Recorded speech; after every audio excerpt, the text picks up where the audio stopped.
आज बुधवार गोटे भल आमिष बार में माछ खाइबाकू इच्छा है तो आ डेरी नक मु आ मैडम बाहरी पड़िलु माछ आनिबाकू। हेलो हाय नमस्कार जय जगन्नाथ। सेमिति तो आम यूजुआली एशियन मार्केट जाऊ माछ आनिबाकू, किंतु सेठी रोही माछ अवेलेबल नथिबारु आमे पळेलु आ गोटे दुकान को माछ आनिबाकू। दुकान आसिकी आमे ऑर्डर करदेलु गोटे रोही माछ। अमेरिका रे मोस्टली माछ सब फ्रोजेन ही थाए, याठू छोट आउ नथिला तो आमे याकू फाइनल करदेलु।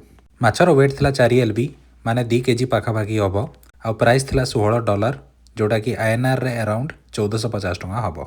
तो सेमाने माछ क्लीन करिकी काटिबारे लागि गले आ एपटे मैडम गोटे दिटा परिबा नहीं आसिले। बिलिंग करिकी आमे बाहरी गलु घर पई। घरे पहुंचिकी मैडम लागि गले माछ तरकारी रो प्रिपरेशन रे। माछ धोई मैरिनेट करी मस्त तेल रे फ्राई कर दिया हला। एपटे तरकारी पई मसला भी रेडी। तरकारी बनेबारे किछि स्पेशल नथिला, बस सही सिंपल रेसिपी जा सब ओडिया घरे हुए। आ रेसिपी को जते सिंपल रखिबो खाइबा सेते टेस्टी हबो ना कोन कहउछ मालिके। सो किछि समय पर रेडी हे गला हमर माछ तरकारी। भोक एते के आ रही होनी, आमे तो चलिलु खाइबाकू।